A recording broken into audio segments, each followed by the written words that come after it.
नहीं जी नहीं, ऐसा मत करना, वरना मैं कहाँ जाऊंगी। खाना लेकर मैं अभी आई जी। गांव की पंचायत में भी फैसले हमेशा औरतों के खिलाफ ही रहते। मैं जो फैसला सुनाता हूँ वो भगवान की आज्ञा होती है। इस लड़के ने अपने मन से शादी करके अच्छा नहीं किया। लड़के को घर भेज दो और इसकी शादी इसकी जाति की किसी लड़के से करवा दो। लेकिन ये लड़के, इसे तो गांव के बाहर निकाल दो। नहीं नहीं जमींदार साहब, ये क्या बोल रहे हैं? ऐसा नहीं हो सकता। मेरी बेटी मासूम है, इसे अच्छे बुरे की समझ नहीं है। अरे कहाँ जाएगी ये बेचारी? कहाँ जाएगी? इतनी चिंता है तो पूरे परिवार का गांव निकाला कर देते हैं। बेचारे पूरे बसे बसाए परिवार को गांव छोड़ना पड़ता है। चाहे जो हो, अगर बेटियों को कंट्रोल नहीं कर सकते तो गांव में रहने का कोई मतलब नहीं है। यहाँ औरतों को दब कर रहना होगा। कोई भी अपने हिसाब से कुछ नहीं कर सकता, सब ईश्वर की मर्जी से ही होगा। तभी गांव का एक आदमी दौड़ा दौड़ा आता है। सरपंच साहब, जमींदार साहब, वो कालिया है ना, उसकी बेटी पढ़ने के लिए शहर जा रही है। अच्छा, ये कब हो गया? और कालिया की हिम्मत कैसे हो गई ऐसा करने की? लेकर आओ उसे और उसकी बेटी को। बस फिर क्या था, हाजिर हो जाते हैं कालिया और उसकी बेटी सरपंच के सामने। और कालिया, ये क्या सुनने में आ रहा है? बेटी को इंजीनियर बना रहा है तू? और ये बता, गांव में तो स्कूल नहीं है, फिर कहां से इतनी क्लास पास कर गई तेरी बेटी? राधा, जो कि कालिया की बेटी है, उसे लगता है कि सरपंच उसकी तारीफ कर रहे हैं। सरपंच जी, मैंने ऑनलाइन पढ़ाई की है, डिस्टेंस लर्निंग से। सभी में मैंने अच्छे नंबर पाए हैं, जिसे देखते हुए शहर की इंजीनियरिंग कॉलेज में मुझे स्कॉलरशिप मिली है। वाह जी वाह, क्या होती है ये? पहले तो ये बताओ, फिर आगे की बात करते हैं।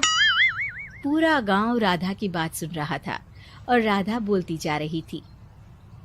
तो ऐसे मैं फ्री में एक अच्छी शिक्षा लेकर गांव में जो कुछ परेशानियां हैं, जैसे बिजली, पानी और इंटरनेट जैसी समस्याओं के लिए काम करूंगी। मैं गांव को शहर से जोड़ने के लिए पुल का निर्माण करवाने का प्रस्ताव रखूंगी। मुझे पूरी उम्मीद है कि जल्द ही हमारा गांव भी तरक्की की राह पर चल पड़ेगा।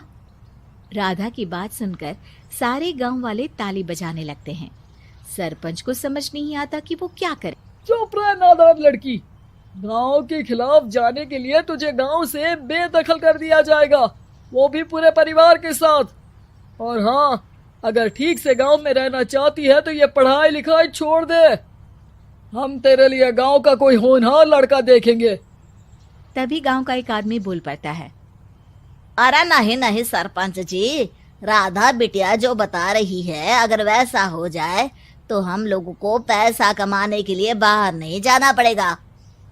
हाँ जी, और ना ही कोसों दूर पानी के लिए भटकना पड़ेगा। हमारे बच्चे भी अच्छी पढ़ाई कर सकेंगे और आगे बढ़ेंगे, ना कि हमारी तरह खेती करते बैठेंगे। क्यों गांव वालों, राधा बिटिया का साथ देना चाहिए ना। सरपंच देखता है कि गांव राधा के साथ है तो वो चुप हो जाता है। वो घर आकर अपने सलाहकार से बात करता है, जो बहुत ही चालाक किस्म का इंसान होता है। अरे सरपंच साहब, आपको बहुत ही होशियारी से काम लेना पड़ेगा। एक बार गांव तरक्की कर गया, यहाँ के बालक पढ़ लिए तो कोई ना पूछेगा आपको। और फिर ये जो बेटा और बेटी है ना आपके, इनको भी आम लोगों की तरह ही जीवन जीना होगा। हाँ, लेकिन करे तो क्या करे?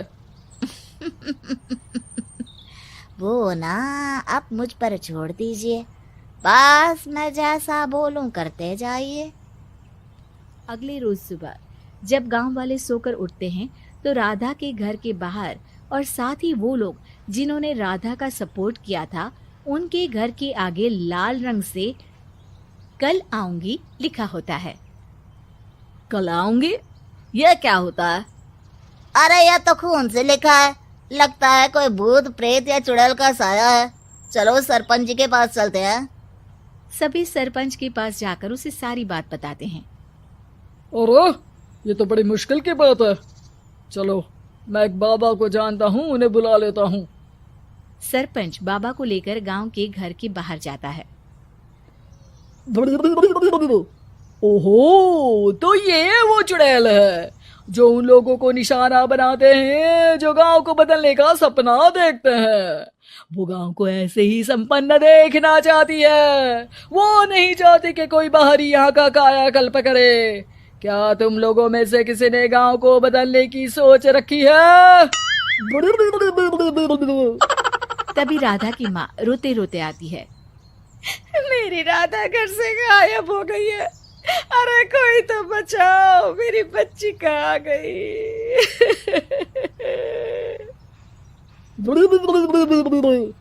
ले गई वो चुड़ैल, तेरी बच्ची को ले गई। अब वो उसे श्रापित करके छोड़ेगी। उस पर चुड़ैल का साया हो जाएगा। तभी बुरी सी हालत में राधा भी वहां आ जाती है। उसके बाल चुड़ैल की तरह फैले होते हैं और कपड़ों में खून लगा होता है। सभी राधा को देखकर डर जाते हैं। माँ, पता नहीं मुझे कौन उठा कर ले गया था। अरे दूर दूर हो जा चुड़ैल, अब हम लोग इस गांव में नहीं रुकेंगे। अरे कैसी बातें कर रहे हैं आप? कल तो आप मेरे भरोसे गांव का हुलिया बदलने, अपने बच्चों को पढ़ाने और तरक्की उन्नति की बात कर रहे थे, तो आज क्या हो गया आपको?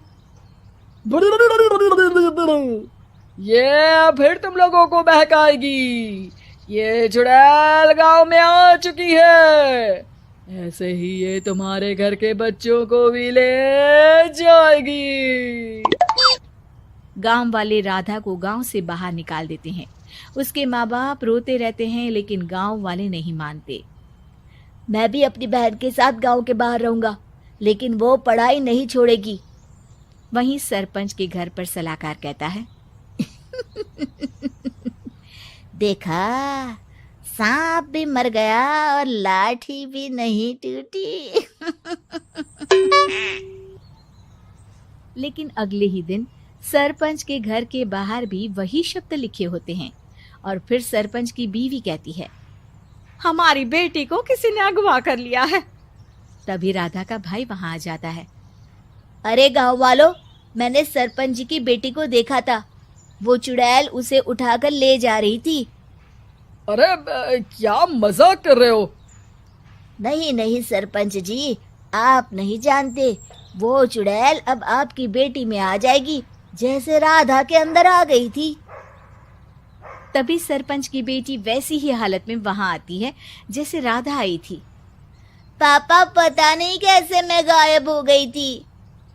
चुड़ैल, इसके अंदर भी चुड़ैल का साया है, मारो इसे।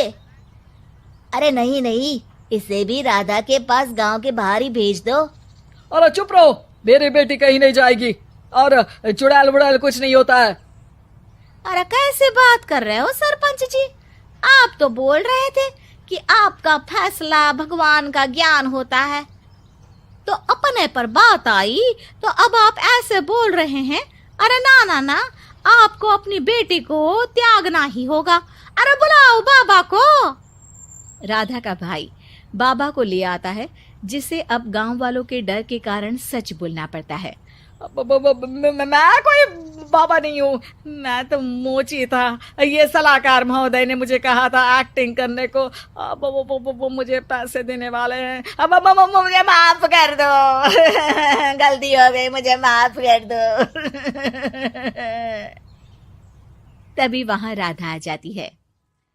देखा सरपंच जी, जब गांव के बच्चे साक्षर होंगे तो आप जैसे लोगों की चालाकी नहीं चलेगी।